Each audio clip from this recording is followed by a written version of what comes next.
Olá, que o nosso Deus abençoe cada um nesse dia de hoje, nesse dia maravilhoso, nessa segunda-feira, dia 26 de agosto de 2024, que Deus tem nos permitido viver, que Deus tem nos permitido desfrutar desse dia de hoje, não só isso, como também desfrutar da sua palavra. Vamos fazer a lição de hoje. Todos os dias eu faço a lição diária, todos os dias eu faço um comentário, um resumo das lições diárias da nossa revista da Casa de Oração. E no dia de hoje, a nossa lição tem por título A Antiga Aliança.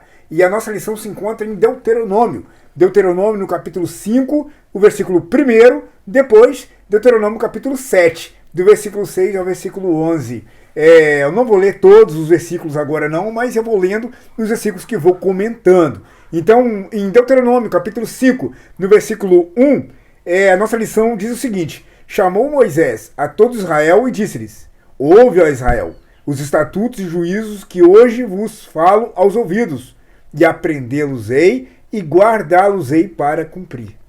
Então, a primeira coisa que eu quero focar aqui é o seguinte: o Senhor Deus falando aqui no versículo 1, ouve, ó Israel, ouve. É muito importante a gente frisar que esse verbo aqui, shemar, significa dar ouvido, e não meramente escutar, mas significa dar ouvidos, literalmente prestar atenção, ficar atento e guardar, ouvir e ponderar aquilo que ouviu, e não simplesmente escutar, igual se fosse um barulho qualquer, igual se fosse um cachorro latindo, uma galinha cantando. Você escuta, mas você não fica tão ligado nisso, você não se dedica a isso que você escutou. Não, muito pelo contrário. Você ouve, escuta e mesma coisa que não tivesse ouvido nada. Mas aqui, em relação ao que está escrito aqui na palavra, o Senhor Deus quer que você preste atenção.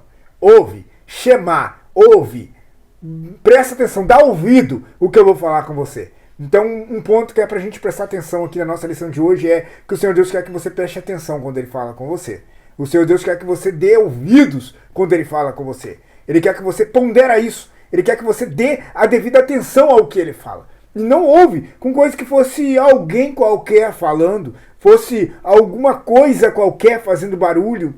Não. Quando é Deus falando, nós temos que parar o que estamos fazendo, nós temos que parar o que for e prestar atenção à voz de Deus. Prestar atenção ao que Deus está falando, o que o Senhor Deus quer nos advertir, o que o Senhor Deus quer nos ensinar. Então ouve, Israel, presta atenção. Você presta atenção às coisas quando Deus fala com você? E quando Deus fala com você, você dá ouvido. Você ouve e guarda. Você ouve e realmente deixa essa palavra te transformar, te mudar, te moldar. Quando você ouve a voz de Deus, essa voz, você permite que ela te transforma, você permite que ela te toque, você permite que ela realmente faça de você uma nova pessoa, um novo homem, uma nova mulher, diferente. Ou quando Deus fala, é como se fosse um qualquer falando. Aqui na nossa lição já começa ali. Ouve, Israel. Ouve, chamar, presta atenção, pondera isso, guarda isso no seu coração, dá ouvido isso que eu vou falar agora aqui, ó. E o que o Senhor Deus está falando? Sobre a lei dele, os estatutos e juízos que hoje vos falo aos ouvidos. A nossa lição, como eu já disse, o título dela é A Antiga Aliança. Então aqui em Deuteronômio, quero ressaltar aqui um detalhe. Na sua Bíblia, se você puder conferir o título aí na sua Bíblia, tá a revisão da lei, ou se a sua Bíblia for atualizada, tá falando a repetição da lei. Como que tá na sua Bíblia? Na minha Bíblia, que é a tradução revista e corrigida, tá falando a revisão da lei, a revisão da aliança. Como que tá na sua? Tá a revisão ou tá a repetição? Eu quero frisar um segundo ponto aqui na nossa lição de hoje. Por que revisão? Por que uma repetição? Exatamente porque a primeira lei, a primeira palavra que foi deixada aos homens ali, Êxodo capítulo 20, aquele momento em que Moisés estava recebendo a lei, enquanto os homens estavam festejando, adorando um bezerro, adorando uma imagem, enquanto os seres humanos aqui na terra, embaixo do monte, estavam fazendo festa, comendo, bebendo e dançando, idolatrando e pecando e ofendendo a Deus. Nossa, se a gente for meditar nisso, dá vontade de a gente chorar. Mas enquanto ali havia essa festança carnal, essa idolatria mortal ali, Moisés estava recebendo a lei lá no monte. E essa lei que Moisés recebia é a primeira lei ali dada aos filhos de Israel, ao povo de Israel. Para quê? Para obedecer. E ali nessa lei continha o quê? Guardar o sábado, honrar o pai e mãe, não tomar o nome do Senhor Deus em vão, não adulterar, não roubar, não matar, não cobiçar. Ali, né, várias leis dadas ao povo de Israel. Só que eu quero relatar para você que essa lei dada a eles, nenhum deles entraram na terra prometida. Nenhum deles vingaram. Nenhum deles permaneceram vivos até herdar e entrar na promessa. Não, mas agora vem os filhos deles. Eles morreram. Os pais já não estavam ali. Alguns deles, mães e pais, já tinham morrido. Mas agora havia uma nova geração. Agora havia um novo povo ali. Jovem, mais novo. Um novo povo. Que agora Deus também faz questão de ressaltar ao ouvido deles. Prestem atenção na minha palavra, nova geração. Vocês que são os novos homens e novas mulheres, eu quero que vocês agora se liguem. Eu quero que vocês agora fiquem ligados, sintonizados na minha palavra, na minha lei, na minha voz, nos meus mandamentos. E ali agora então é uma revisão, ali agora é uma repetição. Não para os antigos que já haviam morrido, não para os primeiros, mas agora para os filhos deles. Eu quero ressaltar aqui esse segundo ponto. A nossa geração precisa ser alimentada espiritualmente, precisa ser ensinada espiritualmente. Essa geração de hoje, nossos filhos. E eu quero ressaltar que eu sou filho, né?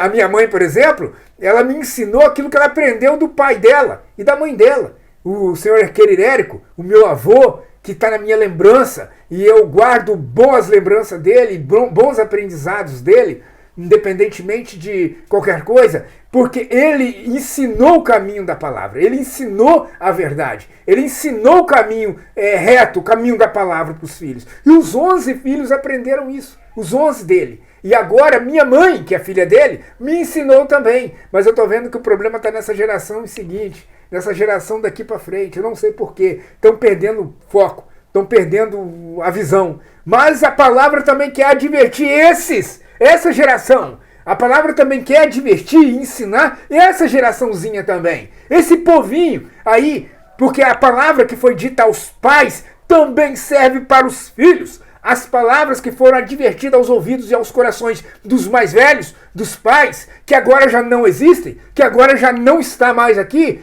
tem que dar continuidade, continuação, tem que ser continuada pelos filhos, a nova geração. E nós temos essa incumbência de ensinar, repetir. Se a sua tradução aí é atualizada, o seu título é repetição, repetir e falar, e tornar a falar de novo, e falar de novo, e isso durante toda a vida. Porque a palavra tem que ser repetida e tem que ser repassada também para essa geração, para esse povo, que hoje nós vemos a predominância do mal, do pecado, da ideologia de gênero. Vemos aí o pecado, a transgressão, a promiscuidade, a prostituição, o vício. Vemos hoje aí o pecado da carnalidade tomando conta. E se a Bíblia Sagrada não for implantada nessa nova geração também, aí as coisas vai para os ares. Portanto, é nossa incumbência também implantar a palavra de Deus nos nossos filhos. Aqui, no caso, é a lei, é a antiga aliança. Aqui, no caso, é o concerto, antigo concerto, a antiga aliança. Então, vemos aqui o Senhor dizendo, os estatutos e juízos que hoje vos falo aos ouvidos, aprendê-lo-eis e guardareis para cumprir.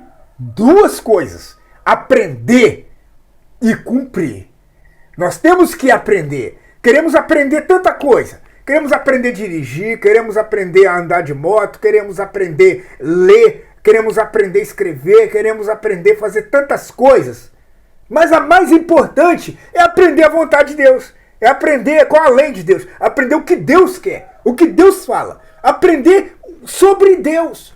E outro ponto que eu quero destacar aqui, o terceiro ponto, é o seguinte. A lei, ela fala, dentre tantas coisas, o caráter de Deus. Quando Deus fala ser de santo, nós vamos ler isso no capítulo 7 agora, é porque o caráter de Deus, Deus é santo. Quando o Senhor Deus quer, exige a justiça, porque Ele é justo. Então, quando a lei exige retidão, porque o nosso Deus ama a retidão, ama o que é justo, ama o que é santo. Então, o Senhor Deus, Ele ama o que é certo. A lei revela o caráter de Deus, dentre tantas coisas. Por isso, aprendendo dela, aprendendo da palavra de Deus, aprendendo da lei de Deus, nós estamos aprendendo de Deus.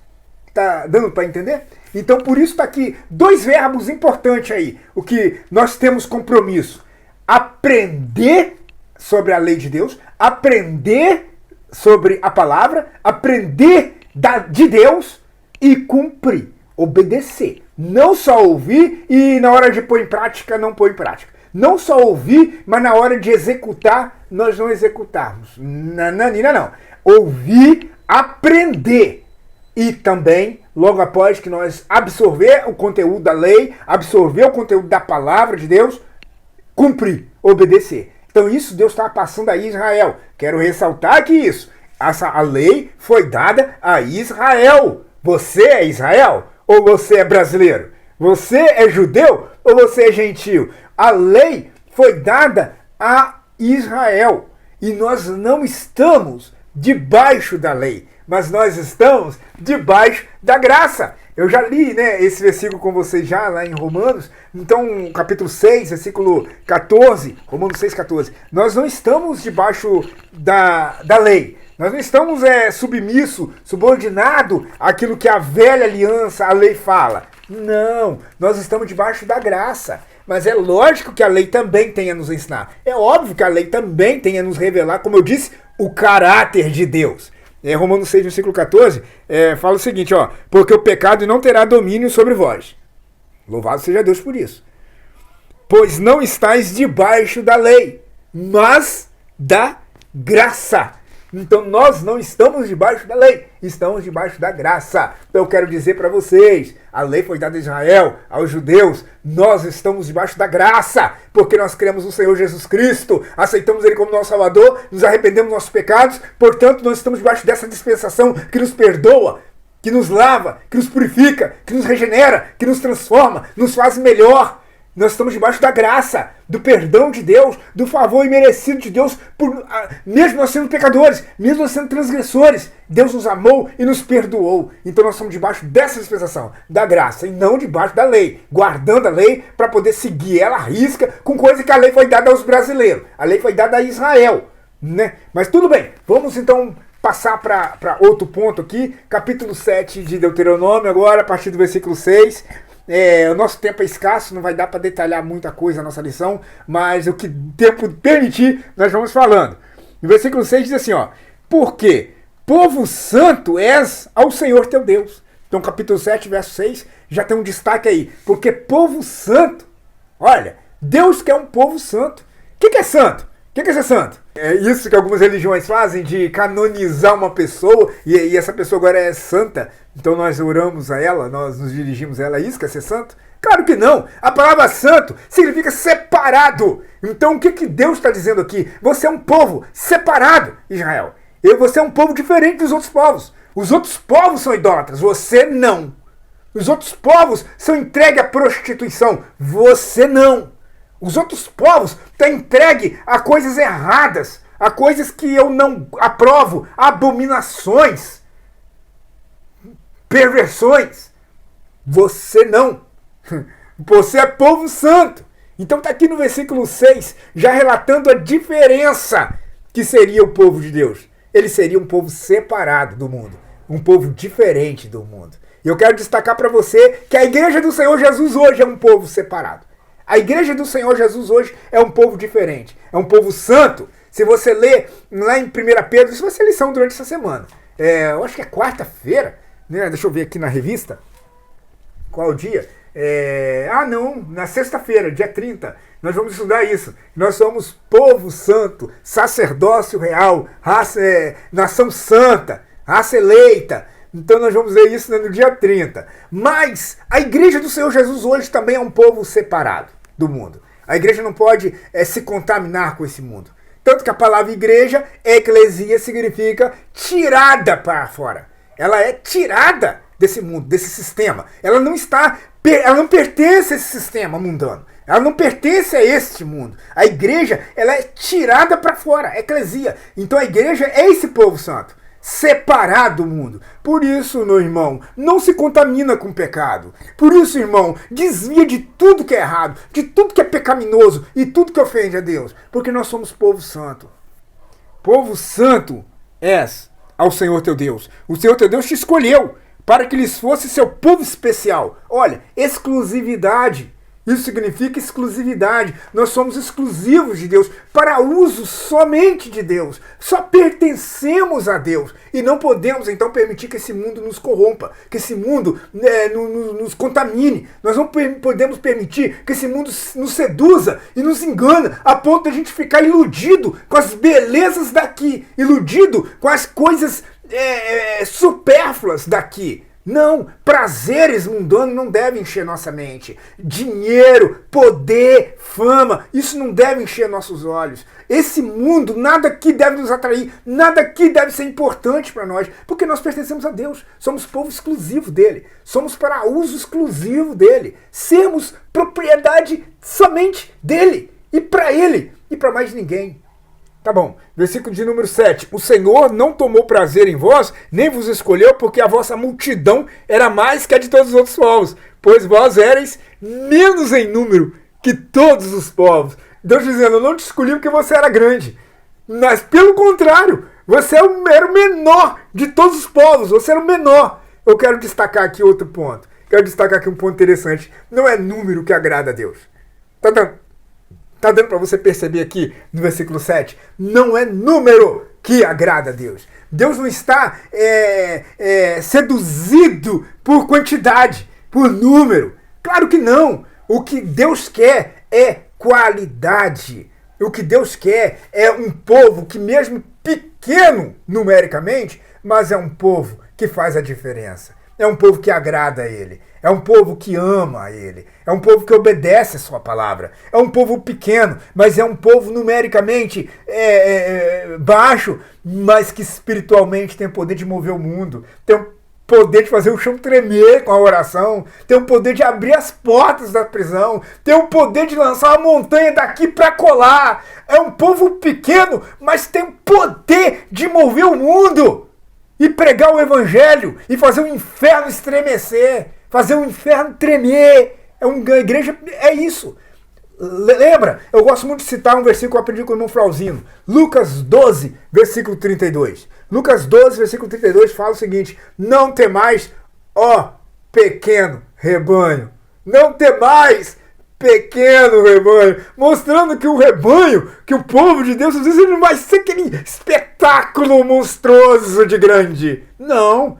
Nós somos às vezes um povo pequeno. Mas o que o Senhor quer não é quantidade, é qualidade. E nós estamos apresentando a qualidade que Ele quer. Nós estamos apresentando a Ele o que Ele realmente quer. A obediência, fidelidade. Estamos sendo fiel? Ou estamos sendo mentirosos? Ou estamos sendo negligentes com a obra dele? Ou estamos dormindo? Ou estamos fazendo tudo que ele não quer? Tudo que ele pede para não fazer? Ou estamos aborrecendo ele? E achamos que é quantidade que ele quer? Uma igreja entupida de gente errada. Uma igreja esbarrotando de gente desobediente. De gente errada. De gente falsa, gente mentirosa, gente hipócrita. Deus não está interessado em número, Ele está interessado em qualidade, Ele quer obediência, e isso não precisa ser 1 milhão de pessoas, 10 pessoas obedientes, para Ele é o suficiente. 20 pessoas, mais pessoas separadas desse mundo, santas, pessoas obedientes, para Ele está melhor do que 100 mil pessoas rebelde, 100 mil pessoas falsas, hipócritas, mentirosas e negligentes. Não é quantidade, é qualidade. Você está preocupado com o quê? Em número? Você está preocupado com números? Ou você está preocupado com valores? Ou você está preocupado com caráter? Ou você está preocupado com comportamento e comprometimento?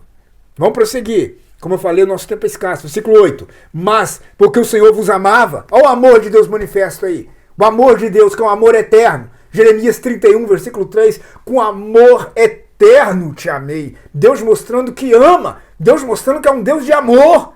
Deus mostrando que ele tem esse atributo, essa característica, amar. Amar mesmo que o homem não mereça. Amar mesmo que ele é desobediente, teimoso. Mas ele ama. Deus ama. E a prova disso está em que Cristo veio aqui e deu a vida na cruz, deu a vida para salvar o pecador. É a prova do amor dele. Deus prova seu amor para conosco. Porque eu vos amava. Está escrito aqui, ó. Mas, porque o Senhor vos amava para guardar o juramento que fizeram vossos pais, o Senhor vos tirou com mão forte e vos resgatou da casa da servidão, da mão de Faraó, rei do Egito. Vos resgatou da escravidão. Nós éramos escravos do pecado. Nós não éramos escravos de Faraó, nós não éramos escravos no Egito, mas nós éramos escravos do diabo, nós éramos escravos do inimigo, nós éramos escravos do pecado. O Senhor Jesus disse lá em Marcos capítulo 8, versículo 34, que aquele que comete pecado, ele é escravo do pecado. Então nós temos que prestar atenção nisso, porque cometendo pecado, acabamos ficando escravos dele. É João 8, versículo 34. Então nós acabamos ficando escravos do pecado. Portanto, no mundo, perdidos, nós éramos escravos, sim, algemados, acorrentados, presos, escravos, servindo o pecado, servindo o mundo, servindo o diabo. Mas o Senhor nos resgatou com mão forte. O Senhor Jesus dando a vida na cruz do Calvário, morrendo no nosso lugar, ele nos resgatou da escravidão. Então aqui um ponto para nós destacar. Éramos escravos e não somos mais. Por quê? Porque ele nos amou, porque ele é amor, porque ele deu a vida por nós na cruz. Nós não somos mais escravos, somos libertos. Gálatas capítulo 5, versículo 1. Agora estamos libertos na liberdade com que Cristo nos libertou. Somos libertos agora para servir a Deus. E como eu disse no início, com exclusividade, pertencendo só a ele, dando o nosso melhor para ele. Prosseguindo aqui, versículo 9. Saberás, pois, que o Senhor teu Deus, ele é Deus, o Deus fiel. Ele é fiel. Olha, vamos destacar isso aí. Ele é fiel. Fiel é o Deus que nos prometeu. Hebreus 10, versículo 23. Fiel é quem nos prometeu. Deus é fiel. Mesmo que o homem não seja, em 2 Timóteo capítulo 2, mesmo versículo 13, 14, mesmo que nós, o homem, seja infiel, Deus permanece fiel. Ele é fiel. E é fiel para todo sempre. Ele é fiel. E então aqui para finalizar, ele diz que ele é fiel e guarda aliança e misericórdia até 1000 gerações aos que o amam e guardam os mandamentos dele. Então quem guarda os mandamentos dele, o Senhor Deus promete ser misericordioso, bondoso. Ele promete ser maravilhoso. Ele promete ser misericordioso com aquele que guarda o mandamento dele. E retribui no rosto qualquer dos que o odeiam. Agora é o contrário com quem não guarda o mandamento. Agora é o contrário com quem não obedece. Quem obedece, ele é misericordioso. Quem não obedece, pelo contrário, ele vai retribuir cada um e vai perecer, o que está aqui no versículo 10. E vai perecer. Vamos ficar com a nossa lição no dia de hoje. Não dá para a gente comentar mais, porque a nossa hora é chegada, mas que Deus possa estar nos abençoando, nos iluminando, nos esclarecendo, para que possamos ter aprendido que a lição do Senhor nos ensina nesse dia. Que Deus nos abençoe em nome do Senhor Jesus. Amém.